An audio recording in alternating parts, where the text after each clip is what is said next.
Le meilleur des âges. C'est l'âge de la fin. La fin de la fin.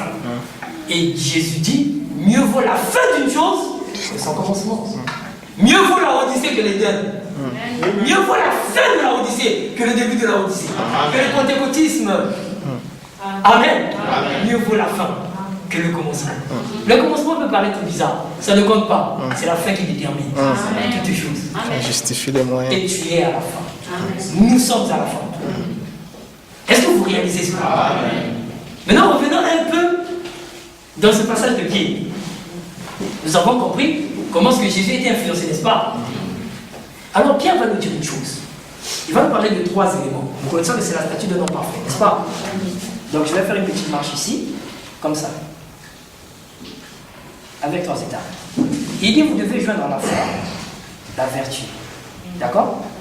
Après la vertu, la science. S'il faut répéter exactement comme dit la Bible.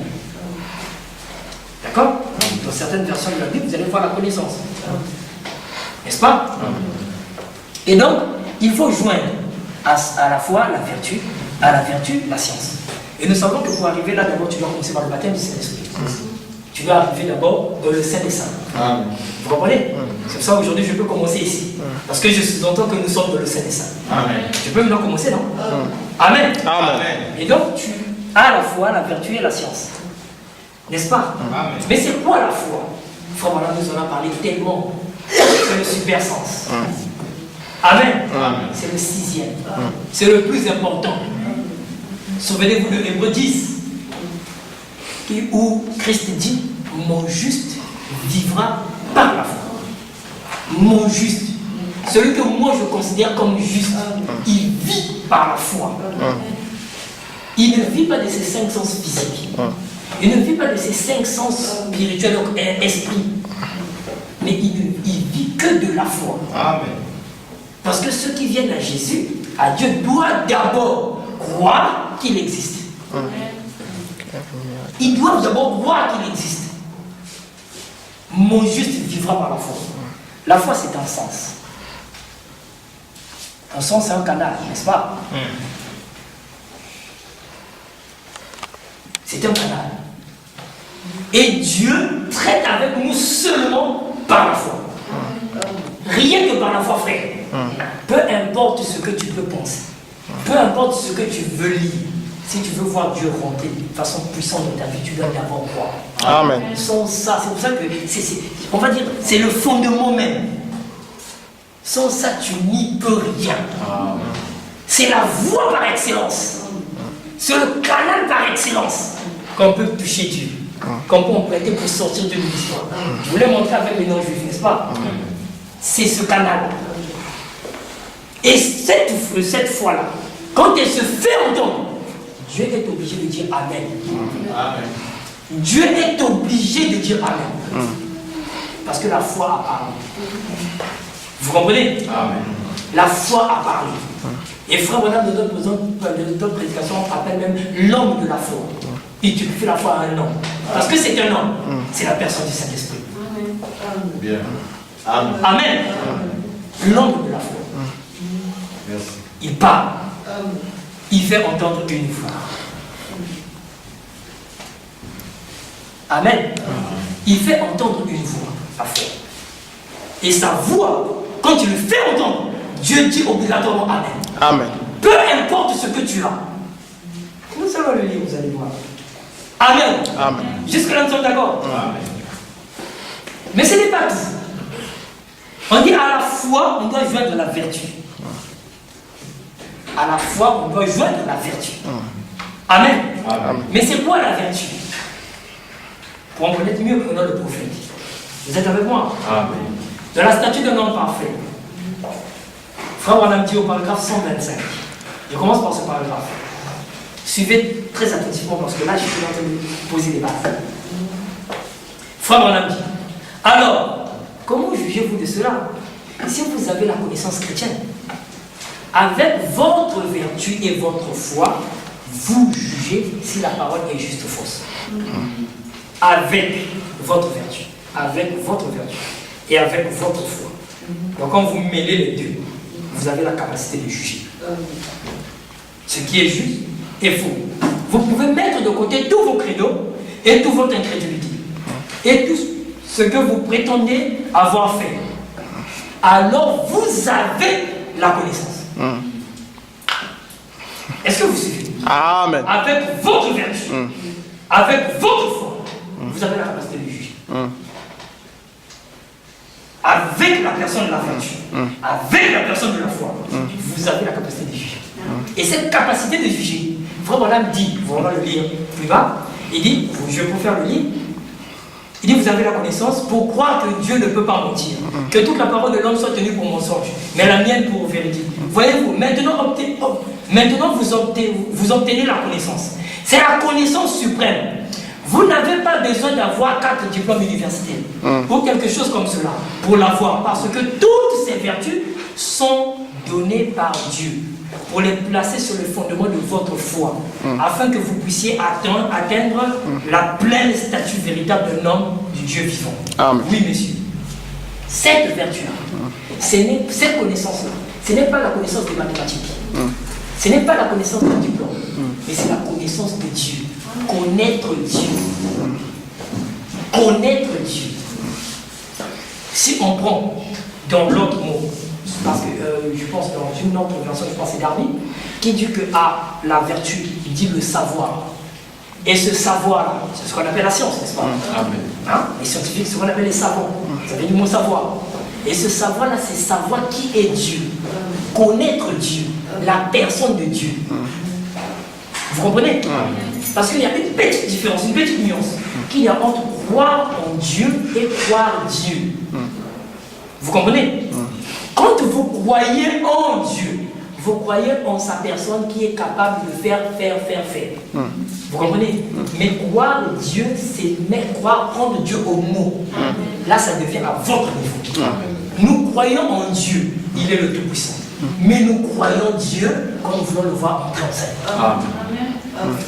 Vous comprenez? Et pour arriver à croire Dieu, à le prendre au mot, comme notre pasteur nous l'avait prêché la fois dernière, prendre Dieu au mot, pour arriver là, vous devez le connaître. Vous devez connaître comment il marche.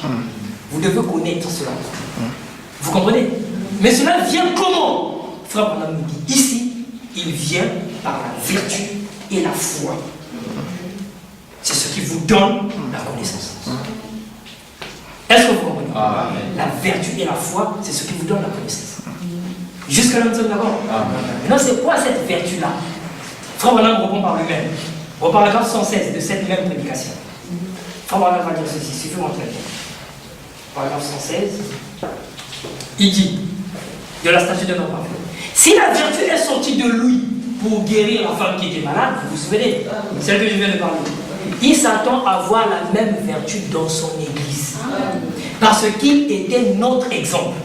Et s'il avait de la vertu à donner aux gens, il s'attend à ce que nous ayons de la vertu à donner aux gens.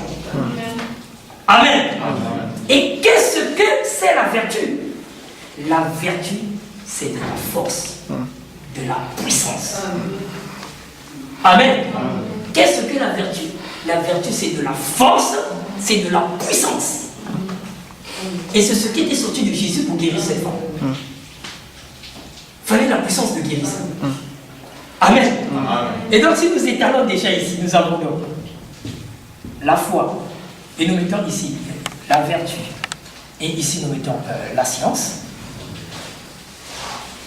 D'accord?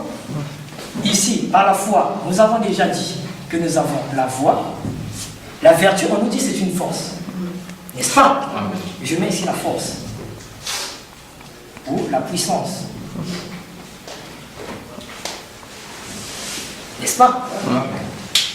La force et la puissance. C'est ça la vertu. Nous dit frère Branham, n'est-ce pas? Nous sommes d'accord? Cette force, cette puissance, c'est ce qui était obligé de vaincre ce démon-là qui faisait la perte de sang. N'est-ce pas? Cette force, cette puissance, c'est elle qui va vous emmener, vous aider à gravir les échelons jusqu'à la perfection. Est-ce que nous sommes d'accord? Amen. Cette force, cette puissance, il est déjà donné à l'Église. Frère Branham nous le dit ici, n'est-ce pas? Amen.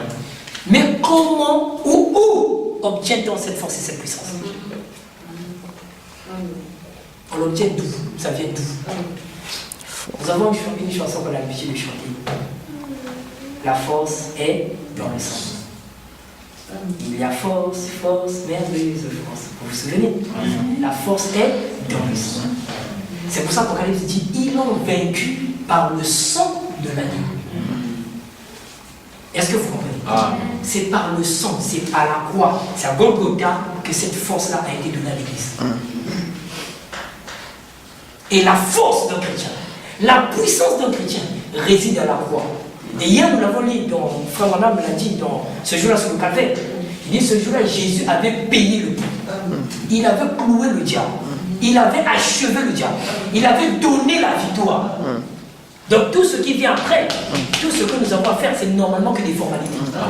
Lui, il avait déjà fait la chose. Amen. Il avait déjà donné la force, la puissance. Parce que quand tu viens au nom de Jésus avec le sang, Satan, quand il te regarde, il voit un Jésus en miniature. Et il n'a aucun pouvoir. Il ne peut rien faire. Parce que tu as la force, tu as la puissance. Amen. Amen.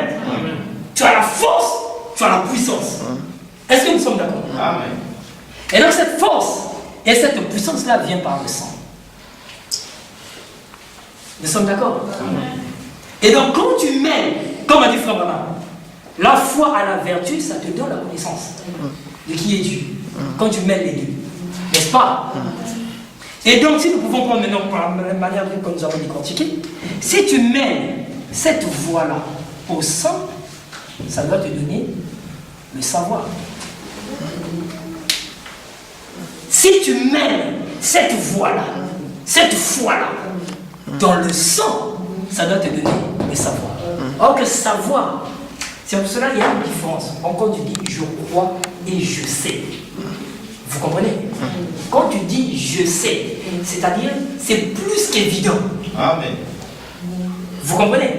Quand tu dis je crois, là-dedans il y a l'espérance. Mais quand tu dis je sais, c'est autre chose. Souvenez-vous de Job. Amen. Dieu te bénisse. Quand Dieu va le montrer, Dieu va le faire grâce de percevoir un peu ce qu'il était. Il va dire, oh, gloire à Dieu. Il va dire, je sais que mon rédempteur est vivant. C'est une phrase déclarative. Il dit, je sais. Là, il ne croyait plus, mais il savait. Il tenait ferme. Parce qu'il savait. C'était plus qu'évident. Il dit, même si le verre est vont moi je sais que mon rédempteur est vivant. Amen. Vous comprenez? Ça dépasse le niveau de la foi. Ça dépasse le niveau de la foi. Vous avez la connaissance. Vous savez que Dieu peut le faire. Et quand tu sais, il n'y a pas autre chose qui peut te ramener par autre chose. Quand tu n'as jamais fait une expérience professionnelle, on te ramène, on te donne une tâche. On te dit, peux-tu le faire? Je crois que je peux le faire. Parce que tu ne l'as jamais fait. Amen. Mais quand tu as l'expérience de le faire, et ça a toujours marché, quand on te met la même tâche, je sais que je vais le faire. C'est différent.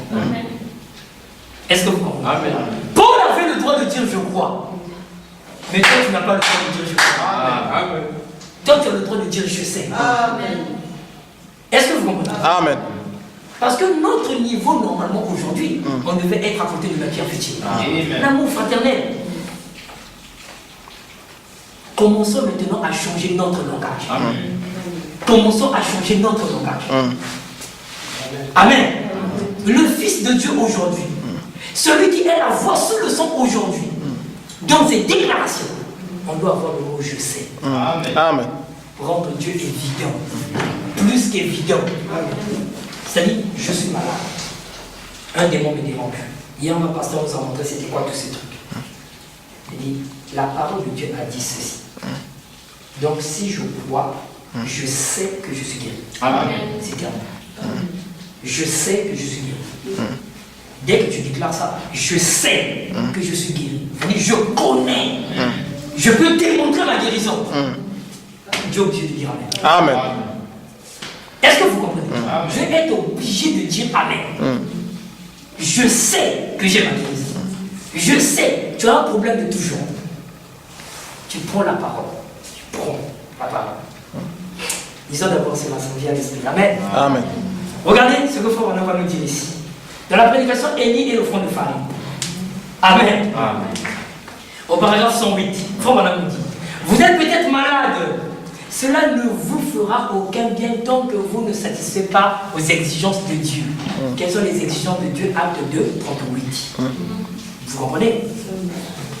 Frère Branham, j'ai confessé être chrétien pendant longtemps, mais à vrai dire, j'ai toujours douté de la guérison divine. Et hier, notre pasteur nous l'a montré que l'ennemi numéro 1 de la guérison, les ennemis de la guérison divine, c'est la vue et le temps. Amen. Amen. Amen. Il dit, je ne crois pas à la guérison divine. Je me suis demandé en quelque sorte si ce Saint-Esprit était juste. Oh, chère sœur ou chers frères, vous ne pouvez jamais rien recevoir de Dieu comme cela. Non. Amen. Vous devez satisfaire à ses exigences à lui, les exigences de Dieu. Amen. Et ensuite, soyez certains d'être en ordre avec Dieu. Vous comprenez? Soyez certains d'être en ordre avec Dieu. Puis, emparez-vous de sa promesse. Et cramponnez-vous-y. Donc, quand tu vérifies que tu as satisfait les exigences, que tu es en ordre avec Dieu, courons maintenant la promesse. Fais de la promesse tienne. Comme Job a fait. Je sais que mon rédempteur est vivant, même si son corps était pourri. Je sais que je vais ressusciter. Il a pris la promesse de la résurrection, il a fait sa tienne. C'était pour lui, il a fait sa sienne. Vous comprenez? Toi aussi, peu importe ta situation, cherche la promesse qui va avec. Ta promesse à toi, ça devient la tienne. Prends-la et fais la tienne en toi. Amen. Ça devient une partie. Et frère, on dit, cramponnez-vous-y. Donc accroche-toi à ça. Je sais. Satan vient te montrer, il vient te perdre dans ta main. Il dit, mais regarde, tu n'es pas encore guéri. Regarde ceci. Tu dis, moi, ce n'est pas ça que je regarde. Moi, je regarde à ce que j'avais déclaré. Parce que frère, c'est ce que nous ne comprenons pas parfois. La guérison divine et toutes ces choses, ça ne dépend pas de nous. C'est une promesse de Dieu. C'est Dieu qui avait fait la promesse. Je suis l'Éternel qui te guérit de toutes tes maladies. Est-ce que vous comprenez? Lisons quelque chose qui me vient à l'esprit. Ésaïe 46. Lisez Ésaïe 46. Vous allez voir ce que tu vas dire ici. Ésaïe 46. Le verset 4. Je vous prends les versets 4 et 5. Ésaïe 46. Le verset 4 et 5. La Bible dit, écoutez très bien. Est-ce que c'est, je suis à Jérémie? Est-ce que c'est Jérémie? Ésaïe 46. Le verset 4 et 6. Regardez. La Bible dit. Je commence au verset 3. Permettez-moi. Écoute-moi, maison de Jacob, Israël. D'accord? Écoute-moi, maison de Jacob. Et vous tous, reste de la maison d'Israël. Vous que j'ai pris à ma charge dès votre origine. Que j'ai porté dès votre naissance. Jusqu'à votre vieillesse, je serai le même. Jusqu'à votre vieillesse, je vous soutiendrai. Je l'ai fait. Je veux encore vous sauver. Amen. Amen. Je veux encore vous porter, vous soutenir et vous sauver. Amen. Écoute, maison de Jacob, Israël spirituel. Dès ta naissance, il a commencé à prendre soin de toi. Jusqu'à ce que tu vieilliras, il a dit, je prendrai soin de toi. Et je l'ai fait, et il dit quelque chose. Je veux encore le faire. Ah, c'est Amen. je veux encore le faire. Amen. C'est-à-dire que, oh Jésus, c'est-à-dire que tout ce que tu as fait, prends la promesse, remporte-toi dessus. Il dit, je veux, c'est son désir. Il dit, je l'ai fait. Je t'ai sauvé. Regarde là où tu es. Tu es vivant pendant que plusieurs sont morts. Regarde, tu es sauvé de ta famille. Mais il dit, je l'ai fait, c'est vrai. Mais je veux encore le faire. Et jusqu'à ta vieillesse. Jusqu'à la fin, je serai là pour ça. Amen. Et Ésaïe 49 dit, je pense aussi au verset 5, il dit, une mère peut même oublier le fruit de ses entrailles. Il pose d'abord la question, est-ce qu'une mère peut oublier le fruit de ses entrailles? Regardez nos mamans qui sont là. Si vous leur posez la question, je ne pense même pas qu'elle va encore. C'est pas possible. Parce qu'avec l'enfant, c'est une connexion invisible. C'est quelque chose, une mère est capable de donner sa vie pour son enfant. Amen. Si on venait dire l'enfant là va mourir, parce qu'il a un problème de cœur. Et ce cœur-là, il n'y en a pas. Mais que la maman est compatible à ce cœur, la maman va donner son cœur pour que l'enfant vive. Amen. Vous comprenez? Parce qu'il y a quelque chose d'autre, c'est compliqué, on ne peut pas expliquer ça, c'est comme ça.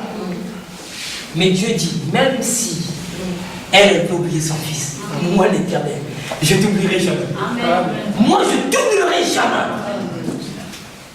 Il ne t'oubliera jamais, frère. Il ne t'oubliera jamais. Satan est un menteur, un charlatan. Tout ce qui vient te perdre, les difficultés, le décor de la vie et tout ça, c'est un mensonge. Et un chrétien ne vit pas de ce qu'il voit, mais un chrétien vit de ce qu'il croit. Amen. C'est de ça qu'il vit tous les jours de sa vie. Il est face à un obstacle, il ne croit pas à l'obstacle. Lui, il croit ce que la parole de Dieu a dit. C'est un homme qui vit dans une dimension parallèle. Amen. C'est un homme qui est, je vais dire, qui est temporairement enlevé. Amen. Temporairement enlevé. C'est-à-dire, il ne voit plus les choses de la même dimension que nous. Il voit plus haut. Amen. Amen. Et la Bible, les frères Branham nous appelaient des aiglons. J'ai toujours le petit problème que tu as, que ce soit financier ou quoi, vraiment frère, entre nous soit dit, Dieu est-il incapable? Dieu est-il incapable? Vous comprenez? Amen. Je prends la prédication, soyez certains de Dieu. Au paragraphe 42, il faut m'en le dire ceci. Il dit, vous êtes avec moi? Amen. Paragraphe 42. Il dit, mon sujet, c'est soyez certains de Dieu. Soyez certains avant de faire quoi que ce soit. C'est là qu'on le dit. Avant de faire quoi que ce soit. Les chrétiens ont un problème. Quand il veut s'engager à faire quelque chose, il le fait d'abord. Et quand ça capote, c'est là où maintenant le gars commence à sortir la foi. Amen. Il va d'abord, il se colle contre le mur, c'est là où il commence à faire sortir la foi. Amen. Mais tu as mal commencé. C'est pas ça la méthode. La méthode, c'est d'y mettre la foi avant de commencer. Il y a un frère qui est avec frère Branham. Un jour, il disait à frère Branham, il dit frère Branham, la foi c'est quelque chose de merveilleux. Un jour, il était sur un cheval. Et il menait le cheval. Après le cheval, je pense qu'il y avait une charrette ou quelque chose comme ça. Donc, ou bien il était sur le cheval. Et donc, quand il était en train de conduire le cheval, il croyait qu'il pouvait le faire. Et il a conduit le cheval, il était tout content. À un moment, les cordes s'est coupées. Et quand les cordes s'est coupées là, il dit à Frère Branham, c'est là où vraiment tout est tombé. J'ai répété, pourquoi les cordes n'étaient pas restées là? Et Frère Branham m'a dit non. En fait, pendant que tu croyais, c'était bien. Mais ce n'était pas le moment de croire. La foi devait continuer jusque là où les cordes ont été coupées. C'est là où on peut faire bien. Amen. C'est en ce moment-là. C'est pas, c'est en ce moment-là. Amen. Mais ça commence bien avant.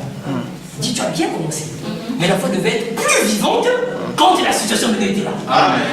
Vous comprenez? Tu commences avec la foi. Tu vas déposer un dossier. Tu commences déjà à mettre ta foi. Amen. Tu commences là. Et tu connais que Satan, ton adversaire, rôde. Donc tu connais déjà qu'il va combattre. Mais toi, tu es déjà préparé. Tu as déjà l'arme qu'il faut. Amen. Amen. Tu avances avec. Dès que ça arrive contre le mur, c'est là maintenant. Tu prends maintenant la situation. Tu mets en toi. Tu prononces la parole. Et là, quand tu prononces la parole, en confirmant, en savant ce que tu dis, en disant je sais, le ciel est obligé de dire Amen. Amen. Amen. Frère, on va vous le montrer. Paragraphe 41 de cette même publication sur certaines minutes. Je suis sûr que je parle ce matin à certaines personnes qui sont en train de passer par là. J'y suis passé moi-même bien des fois. J'examinais alors ma vie passée, retournant chaque pied. Et quand j'ai découvert que j'avais fait quelque chose de mal, je le confessais. Je disais Seigneur, je mettrai en règle. Je le faisais. Puis je revenais disant maintenant, Seigneur, tu es Dieu. Tu me répondras. J'ai bel et bien refusé toujours de bouger. Il semble rester silencieux. C'est là où vous devez être sûr qu'il est Dieu. Ne soyez pas découragés. Tout ce qu'il faut, c'est que votre cœur, en vous, vous soyez certain de Dieu. Tu arrives devant cet obstacle. La situation est là. En ce moment-là, qu'est-ce que tu fais? Tu commences maintenant à regarder un peu. Parce qu'un péché peut bloquer la chose. Tu commences à regarder un peu. Amen. Ta vie passée. Tu regardes. Si dans ta connaissance, tout est en ordre. Bien des choses, tu vas, tu règles. Quand tu regardes que tout est correct, en ce moment-là maintenant, frère Madame dit, tu reviens là où tu étais. En ce moment-là maintenant, tu restes là. Il dit, je ne bougeais pas. Il dit, moi-même, je suis passé là plusieurs fois. Et si vous lisez un peu plus bas, il va dire même par la mort. Il est passé au bord de la mort plusieurs fois. Au bord de la mort plusieurs fois. Il a crié Dieu, Dieu ne répondait pas. Le ciel silencieux. Mais est-ce que ça voulait dire que Dieu l'avait abandonné? Non. C'est là maintenant qu'il faut être plus certain de Dieu que jamais. Amen. Quand tu vois sa cloche, ça ne passe pas. Yo, c'est bon. Amen. Là, c'est bon. Comme c'est combattu, oh la gloire de Dieu va se faire. Amen. Donc là, c'est comme ça, donc là, c'est bon. Amen. Amen. Vous voyez, ça ne doit pas être aussi trop fluide. Hein? Dieu ne peut pas nous donner tout comme ce sur un plateau d'argent. C'est pas bon. Ce serait trop facile. Et frère, on a dans cette même prédication, il dit il aime les épreuves. Amen. Il aime ça. Amen. Vous voyez, il aime ça. Et vous aussi, c'est ce que vous devez avoir au niveau de la conscience. Avant de faire quoi que ce soit, émettez déjà la foi. Amen. Et cette foi doit être une ferme conviction. Doit être une déclaration. Je sais. Parce que quand vous vous mettez sous le sang, quand vous êtes cette voix-là, ce chrétien-là, ce fils de Dieu, ce Dieu en miniature, vous êtes placé sous le sang. Quand vous prononcez la parole, en fait, ce n'est pas vous qui prononcez la parole, c'est la parole qui prononce la parole. Dieu, quand il veut voir qui a parlé, il regarde le sang. Et quand il voit le sang, il exauce toujours le sang. Parce que c'est pour ça qu'il a fait faire ça. C'est son propre sang. Vous comprenez? Vous mettez-vous seulement là. Ne bougez pas. Restez là figé. Peu importe vos projets d'avenir. Croyez-moi, mes frères, c'est un conseil que je vous donne. Peu importe vos projets d'avenir. Peu importe ce que vous voulez faire dans la vie. Peu importe ce que vous voulez devenir. Peu importe, je vous répète. Soyez simplement la voix sous le sang. Amen. Amen. Amen. Amen. Soyez simplement la voix sous le sang. Soyez simplement la voix sous le sang. Simplement, aussi simple que ça. Il ne te demande pas grand-chose. Il te demande d'être sous le sang et de prononcer la parole. Amen. En étant certain. Ne regarde même pas tes capacités de croire. Si toi tu penses que tu as une petite foi, Dieu n'a pas parlé petite foi, grande foi. Regarde seulement à sa parole. Ici, frère Bonhomme a dit Dieu, Seigneur, tu es Dieu. Il a rappelé à Dieu ce qu'il était. Il a rappelé à Dieu sa promesse. La promesse de la parole. Tu as dit, par tes meurtrissures, je suis. Je prends cette parole-là, je mets en moi. Je sais que je suis guéri. C'est terrible. Je sais que je suis guéri. Je le sais. Parce que la parole ne peut pas faillir. Maintenant, si tu ne guéris pas, Dieu sera pour un menteur. Amen. Et frère Branham dit, essayez ça. Si ça ne marche pas, venez me dire. Je mettrai sur mon nom faux prophète. Mais depuis qu'il a dit ça, jamais on a vu frère Branham écrire faux prophète. Autrement dit, ça a toujours marché. Amen. Dieu est toujours au rendez-vous de la foi. Mais cette fois-là, si tu penses que chez toi elle est petite, alors va sur le sang. Prends simplement la parole et accroche-toi-y, cramponne-toi. Amen. Et vous verrez la chose. Peu importe ton domaine, peu importe ce que tu fais, Dieu est plus que capable. Est-ce que vous le croyez? Amen. Et ce Dieu-là, il est avec nous. Et il ne nous lâche pas. Il ne nous a jamais lâchés. Il a dit jusqu'à votre vieillesse. Je l'ai fait, je veux encore le faire. Amen. Et en ce temps du soir en plus, ce temps où il faut mettre KO le diable. Parce que c'est quoi la situation? En fait, c'est comme un film de combat de boxe. Vous avez déjà suivi le film. D'accord? Vous avez vu comment l'acteur va battre son adversaire. Vous comprenez? Vous avez déjà suivi le film. Un autre jour, vous venez suivre le même film. Quand vous voyez comment est-ce que l'adversaire est en train de boxer l'acteur, donc le principal gagnant, pour d'autres qui sont un peu sentimentalistes, ils peuvent même être effrayés. Mais vous connaissez déjà la fin. Vous savez qu'à la fin, au 7e round, au 10e round,